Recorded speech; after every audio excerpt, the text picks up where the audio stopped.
बादशाह जलालुद्दीन अकबर के वक्त में एक सूबेदार हुआ करते थे। नाम था शेख फरीद बुखारी। बाद में जहांगीर के खजांची भी रहे। इन्होंने ही बाद में फरीदाबाद शहर बसाया था। साल 1600 में शेख फरीद को अकबर ने एक खास काम से बुरहानपुर भेजा। वहां से शेख फरीद ने बादशाह के नाम एक संदेश भेजा, जिसकी समरी कुछ इस तरह थी। जनाब, ये किला है या क्या है? ऐसा किला तो हमने कभी देखा ही नहीं। फौज कितनी ही देर घेराबंदी कर ले, सिर्फ बादशाह की अच्छी किस्मत ही हमारे कब्जे में ला सकती है इसे। हमारे आदमी जो ईरान और रोम तक के किले देख कर आए हैं, उन्होंने भी ऐसा किला पहले कभी नहीं देखा। पहले तो ये ऊंची पहाड़ी पर बना हुआ है, उसके बाद इसके आगे 3 और किले हैं। न आने का रास्ता दिखाई दे रहा है, न अंदर जाने का। आगे सपाट मैदान है, कहीं जंगल भी नहीं कि छिप सकें। और खबर मिली है कि अंदर 500 मन अफीम का ढेर है। तो अनाज कितना होगा, इसका अंदाज़ा आप खुद लगाइए।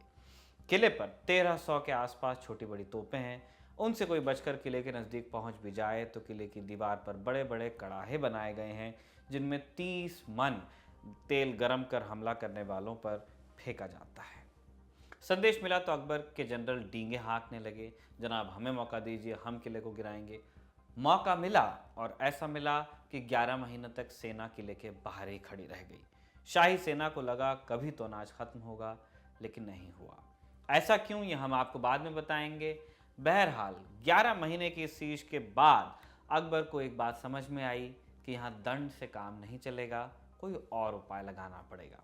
जिस किले की बात हो रही है उसका रिश्ता सिर्फ अकबर या मुगलों से ही नहीं, अश्वत्थामा से भी है। और ये बात और किसी से नहीं, मुगल इतिहासकारों ने खुद स्वीकार की है।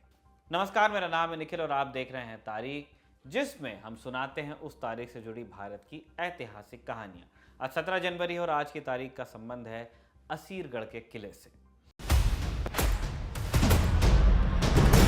Brought to you by Kuku FM. Download the app now. शुरुआत से पहले आपको बता दें कि तारीख के इस एपिसोड के साझेदार हैं Kuku FM app. Kuku FM आपके लिए लाए हैं एक खास ऑफर LT50। ये कूपन कोड इस्तेमाल करके आप कुकू एफएम ऐप के प्रीमियम सब्सक्रिप्शन पर ले सकते हैं 50% का डिस्काउंट। LT50 कूपन सिर्फ पहले 250 यूजर्स के लिए उपलब्ध है। कुकू एफएम ऐप पर आपको मिलेंगी जाने माने वर्ल्ड लीडर्स की जीवनियाँ, आत्मकथाएं, ढेर उपन्यास और कई तरह की ऑडियो बुक्स भी। बाकी जानकारी के लिए डिस्क्रिप्शन में दिया लिंक आप देख सकते हैं। अब आते हैं कहानी पे। असीरगढ़ की कहानी की शुरुआत ज़ौक़ के एक शेर से। गरचे है मुल्क के दक्कन में इन दिनों कद्र सुखन, कौन जाए ज़ौक़ पर दिल्ली की गलियां छोड़कर। ज़ौक़ यहाँ कह रहे हैं कि दक्कन यानी कि दक्षिण भारत में इन दिनों शायरों की कदर बढ़ गई है, लेकिन दिल्ली की गलियां छोड़कर जाने का जी नहीं करता। जिसके दरबार में कह रहे हैं वो है मुगल बादशाह बहादुर शाह जफ़र। दक्कन छोड़ो, मुकम्मल तौर पर पूरी दिल्ली के भी बादशाह नहीं रह गए थे। जफ़र के पुरखे हिंदुस्तान पर राज करते थे, लेकिन तब भी दक्कन हिंदुस्तान के उस हिस्से में शामिल नहीं था जिस पर मुगलों का राज हुआ। मध्य प्रदेश में सतपुड़ा की पहाड़ियों पर असीरगढ़ का किला पड़ता है। मुगल काल में, खासकर अकबर के ज़माने में, ये किला भारत को 2 भागों में बांटता था। असीरगढ़ से दिल्ली तक हिंदुस्तान और असीरगढ़ से नीचे पूरा दक्कन कहलाता था। तब अगर उत्तर से दक्कन की ओर जाना हो तो असीरगढ़ के किले को पार करना जरूरी होता था, इसीलिए इसे दक्कन की चाबी भी कहा जाता था। असीरगढ़ का किला पिक्चर में कैसे आया, ये समझने के लिए पहले तब की राजनीति को समझिए। 1577 तक मुगल बादशाह जलालुद्दीन अकबर ने मालवा और गुजरात पर कब्जा जमा लिया। अगला नंबर दक्कन का था, जहां का रास्ता खानदेश से होकर जाता था। खानदेश यानी आज के हिसाब से महाराष्ट्र में धुले और जलगांव डिस्ट्रिक्ट। खानदेश के अंतर्गत आता था बुरहानपुर, इनका ही पड़ोसी जिला है, अब पड़ता है MP में। और बुरहानपुर से कुछ मील की दूरी पर है असीरगढ़ का किला। खानदेश के राजा का नाम था अली खान। अकबर ने उन्हें मुगल सल्तनत में जुड़ने का संदेश भेजा तो अली खान ने साफ इनकार कर दिया। तब मालवा से एक टुकड़ी खानदेश पहुंची। खानदेश अपने आप में एक छोटा राज्य था, लेकिन वो दक्कन की बाकी रियासतों से जुड़ा हुआ था। 1518 तक दक्कन में बहमनी सल्तनत का राज था, लेकिन 1518 में विघटन हुआ और दक्कन 6 रियासतों में बंट गया: अहमदनगर, गोलकोंडा, बिदार, बरार, बीजापुर और विजयनगर। एक ट्रिविया ये भी है वैसे इस एपिसोड की, क्योंकि बात हो रही है, विजयनगर के राजा कृष्णदेव राय का जन्म भी आज ही के दिन हुआ था, यानी 17 जनवरी। साल था 1471। अकबर ने जब खानदेश पर नजर डाली तब दक्कन की रियासतें आपसी झगड़े से जूझ रही थीं। 1565 में विजयनगर रियासत का अंत भी हो गया था, इसीलिए खानदेश के राजा अली खान को उम्मीद नहीं थी कि दक्कन से कोई मदद उन्हें मिल पाएगी। मुगल फौज के डर से आखिरकार अली खान ने मुगलों की सरपरस्ती स्वीकार की। इसके बाद अकबर ने बरार पर हमला बोला, तब अली खान ने पाला बदल लिया। उन्होंने अहमदनगर का साथ दिया और मुगलों के खिलाफ जंग लड़ी। मुगल सेना को इसके बाद पीछे हटना पड़ा। साल 1591 में फिर हालात बदले। अकबर एंट्री चाहते थे किसी भी तरह दक्कन में, तो उन्होंने दक्कन की सभी रियासतों को संदेश भेजा कि वो मुगलों की अधीनता स्वीकार कर लें। खानदेश एक बार फिर मुगलों के पाले में चला गया और अली खान को 5000 मनसबदार बनाया गया, लेकिन अहमदनगर इसके लिए राजी नहीं हुआ। तब अकबर ने दक्कन के कैंपेन के लिए मालवा में एक परमानेंट फोर्स बिठा दी। इस फोर्स की कमान दी गई शहजादे मुराद को और उनसे कहा गया कि जैसे ही मौका मिले दक्कन में दखल देना शुरू करो। 1597 में अहमदनगर और मुगलों के बीच हुई जंग में अली खान की मृत्यु हो गई और खानदेश की कमान संभाली अली खान के बेटे कदर खान ने। बादशाह बनते ही नाम हो गया बहादुर खान। अब इन बहादुर खान के साथ एक बड़ी दिक्कत थी। खानदेश में चलन था कि जब भी सत्ता पर खतरा मंडराए तो परिवार को असीरगढ़ के किले में भिजवा दो। वो इतना सुरक्षित था कि बादशाह मार भी दिया जाए तो बादशाह का परिवार बचा रहता। बहादुर खान ने अपनी जिंदगी के कुल 30 साल इसी किले में गुजारे थे और उन्हें बाहरी जिंदगी का कोई अता पता नहीं था। खानदेश का राजा बनते ही उनसे एक बड़ी गलती हुई। वैसे तो छोटी छोटी गलतियां भी हुई, जैसा राजा बनने के बाद अकबर को कोई गिफ्ट नहीं भेजा, दिल्ली दरबार में हाजिरी नहीं दी। लेकिन सबसे बड़ी गलती हुई 1599 में। अबुल फजल तब दक्कन की ओर जा रहे थे शहजादे मुराद का साथ देने। रास्ते में बुरहानपुर में उनकी मुलाकात हुई बहादुर खान से। यहाँ उन्हें पहले तो अबुल फजल का अभिवादन नहीं किया, जो बादशाह अकबर को रिप्रेजेंट करते थे। दूसरा, उन्होंने दक्कन के कैंपेन में जुड़ने से इनकार कर दिया और सिर्फ 2000 घोड़े अबुल फजल को दे दिए। अबुल फजल पहुंचते इससे पहले ही दक्कन में 12 मई 1599 को मुराद की मौत हो गई। बेटे की मौत से दुखी अकबर को बहादुर खान की हरकत का पता लगा तो उन्होंने सोचा कि इसका अब कुछ करना पड़ेगा। वहां दक्कन में भी शाही सेना की हालत खराब थी। कमान अब शहजादे दानियाल ने संभाल ली थी। जनवरी 1600 में दानियाल बहादुर खान से मिलने बुरहानपुर पहुंचे, लेकिन बहादुर खान ने मिलने से मना कर दिया। उन्होंने वही किया जो उनके पुरखे करते आए थे, पहुंच गए असीरगढ़ के किले में। मुगलों की तरफ से फिर शेख फरीद बुखारी को भेजा गया, जिनके बारे में हमने आपको शुरुआत में बताया। बुखारी ने जब किले की खबर दी तो अप्रैल 1600 में अकबर खुद बुरहानपुर पहुंचे। असीरगढ़ के किले को चारों तरफ से तब तक घेर लिया गया था।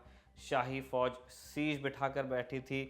तब यही तरीका हुआ करता था कि किले पर हमला न कर सको तो घेरेबंदी कर लो, और उस टाइम मुगल आर्मीज इस तरह ये टैक्टिक खूब करती थी कि जो वो सीधे लड़के नहीं जीत सकते उसको सीज वारफेयर से जीतते थे, क्योंकि उनके पास में हिंदुस्तान का पूरा एक्सपांस था, ऑलमोस्ट नॉर्दर्न प्लेन्स तो पूरे ही थे। वो अपनी फौज को सप्लाई कर सकते थे। उनकी मिलिट्री का साइज बहुत बड़ा था, तो उनका ऐसा था कि वो साइज से स्मॉदर करते थे अपने एनिमी को। एनीवेज, खाने की कमी होगी तो मरता क्या न करता वाली हालत हो जाएगी, ऐसा तब मुगल फौज ने सोचा था। जनवरी 1600 के अंतिम दिनों से शुरू हुई घेराबंदी दिसंबर 1600 तक पहुंच गई। एक पूरा साल सेना घेराबंदी किए बैठी रही, ना कोई बाहर आया ना कोई अंदर घुस पाया। इस दौरान लगातार तोपें दागी गईं, लेकिन किले पर कोई असर नहीं पड़ा। फिर एक मुगल जनरल ने तरकीब भिड़ाई कि एक छोटी सी सुरंग बना के विस्फोट से किले को उड़ा दिया जाए। 180 मन बारूद से सुरंग में विस्फोट किया गया, लेकिन यह भी बेहासिल रहा। दिसंबर 1600 के रोज बहादुर खान अकबर के सामने पेश हुए और अकबर से माफी मांगते हुए संधि का प्रस्ताव रखा। बहादुर खान किले से क्यों निकले, इसके 2 कारण बताए जाते हैं। मुगल इतिहासकारों के हिसाब से किले की बंद हवा में बीमारी फैलने लगी थी। सैनिक बीमार पड़े तो मजबूरी में बहादुर खान को किला छोड़ना पड़ा। लेकिन के बसु के आर्टिकल द सीज ऑफ असीर अ न्यू स्टडी में इसको लेकर हमें एक और नजरिया मिला। बसु के अनुसार अकबर को जब कोई रास्ता नजर नहीं आया तो उन्होंने एक नई चाल चली। उन्होंने एक आदमी को बहुत सारा सोना देकर किले के पास भेजा, जिससे ने वहां जाकर ऐसा पेश किया कि मानो वो मुगलों से बचाकर खानदेश का सोना लेकर आया है। इस आदमी को अंदर लिया गया और फिर उसने वहां के पानी में जहर घोल दिया, जिसे पीकर सैनिकों की मौत होने लगी और इस तरह बहादुर खान को किले से बाहर आना पड़ा। अब एक तीसरी थ्योरी भी है, जिसके अनुसार अकबर ने सोना तो भिजवाया लेकिन जहर मिलाने के लिए नहीं, बल्कि उन्होंने किले के पहरेदारों को घूस दी और अपनी तरफ मिला लिया, जिसके बाद किले की सुरक्षा कमजोर हुई और बहादुर खान को किले से बाहर निकलना पड़ा। इनमें से जो भी सच हो, लेकिन इतना तय है कि 21 दिसंबर को अकबर और बहादुर खान की मुलाकात हुई। दोनों में सहमति बनी और बहादुर खान ने अपने एक जनरल मुकर्रब खान को वापस फोर्ट में भेजा, किले में असीरगढ़ के, ताकि वो बाकी लोगों को भी सरेंडर करा लाए। मुकर्रब पहुंचा तो किले के सरदार ने मुकर्रब की ओर देखकर कहा, नमक हराम, तू हमारे राजा को अकबर के हाथों में कैद करा आया और अब तू हमसे किला खाली करने को कह रहा है। किले के सरदार और कोई नहीं, मुकर्रब के पिता याकूब खान थे। पिता की ये उलाहना सुनकर मुकर्रब ने खुद के सीने पर कटार भोंक कर वहीं आत्महत्या कर ली। अब हालत ये थी कि किले का राजा तो अकबर के कब्जे में था, लेकिन किला अब भी शाही सेना से पार नहीं हो पा रहा था। अगले 1 महीने तक यही हाल रहा। इस दौरान याकूब ने बहादुर खान के परिवार के कुछ लोगों को खानदेश का राजा घोषित करने की कोशिश की, लेकिन इनमें से एक भी अकबर के डर से तैयार नहीं हुआ, क्योंकि पूरी दिल्ली बैठी हुई थी किले के बाहर। अंत में याकूब ने जहर की शीशी उठाई और बोले, खुदा से कहूँगा कि यहाँ एक भी मर्द नहीं था, और उसके बाद उन्होंने सरेआम आत्महत्या कर ली। इसके बाद आज के दिन यानी 17 जनवरी 1601 को असीरगढ़ के किले पर अकबर का कब्जा हुआ। शुरुआत में हमने आपको बताया था कि 11 महीने सीज के बाद भी किले का राशन खत्म नहीं हुआ था। इसका कारण था किले की बनावट। शाही सेना अंदर दाखिल हुई तो उन्होंने पाया कि वहां अनाज का इतना भंडार था कि 11 महीने तक हजारों की फौज खाती रही, फिर भी अन्न का 10% भी इस्तेमाल नहीं हुआ था। बाद में मुगल सेना के 40,000 हाथी और घोड़े इस किले पर तैनात रहे और अगले 1 साल तक वो भी अनाज खत्म नहीं कर पाए। इसका कारण था खानदेश के राजाओं की तैयारी। Put all eggs in one basket वाली बात यहाँ लागू हो रही थी। खानदेश के सभी राजाओं ने यह इंश्योर किया था कि असीरगढ़ का किला अभेद्य रहे। वहाँ दवाइयों, कीमती शराब, जड़ी बूटियों का अंबार था। बारिश का पानी इकट्ठा करने के लिए जलाशय बने हुए थे। लगभग एक शहर के बराबर लोग एक बार में अंदर रह सकते थे। जब किला खाली करवाया गया तो लगभग 1 हफ्ता लग गया सभी लोगों को बाहर निकालने में। मुगल इतिहासकारों के अनुसार जब तक कोई व्यक्ति असीरगढ़ के किले को खुद न देख ले, उसे यकीन नहीं होता था कि यह कितना भव्य था। बादशाह अकबर जब असीरगढ़ पहुंचे तो वहां धन दौलत देखकर बोले, नामुराद ने इतना पैसा अपनी सेना को दिया होता तो आज मैं यहाँ पर खड़ा नहीं होता। इसके बाद अकबर ने खानदेश, बरार और अहमदनगर के कुछ इलाकों को मिलाकर एक नया सूबा बनाया और शहजादे दानियाल को वहां का गवर्नर नियुक्त किया। अकबर का दक्कन कैंपेन सफल हो पाता इससे पहले ही शहजादे सलीम ने बगावत कर दी और उन्हें आगरा लौटना पड़ा। 1605 में उनकी मृत्यु हो गई। अंत में बात असीरगढ़ किले के अश्वत्थामा से रिश्ते की। अगर कोई असीरगढ़ के किले में जाए तो उससे जुड़ी कई सुपरनैचुरल कहानियां सुनने को मिलती हैं, जैसा कि आमतौर पर पुराने किलों के साथ होता ही है। इसमें किस्सा जुड़ा है अश्वत्थामा से, गुरु द्रोणाचार्य के पुत्र जिन्हें अमरता का वर मिला था। स्थानीय लोग बताते हैं कि असीरगढ़ किले के पास एक शिव मंदिर में रोज अश्वत्थामा पूजा करने आते हैं और इसीलिए यहाँ हर सुबह शिवलिंग पर फूल चढ़े मिलते हैं। अब इस बात को सही या गलत साबित करने का कोई तरीका तो नहीं, लेकिन असीरगढ़ और अश्वत्थामा का रिश्ता ऐतिहासिक दस्तावेजों में दर्ज है। आईने अकबरी में असीरगढ़ किले के बारे में दर्ज है। पहले ये इलाका पूरी तरह से वीरान था, सिर्फ चंद लोग यहाँ रहते थे। ये इनकी पूजा की जगह हुआ करती थी और इसका नाम था अश्वत्थामा। आज के लिए इतना ही। तारीख के अगले एपिसोड में आपसे मुलाकात होगी। आज के एपिसोड को लिखा था हमारे साथी कमल ने और कैमरे पर रिकॉर्ड किया था इसे हमारे दोस्त विजय ने। देखते रहिए दी ललन टॉक।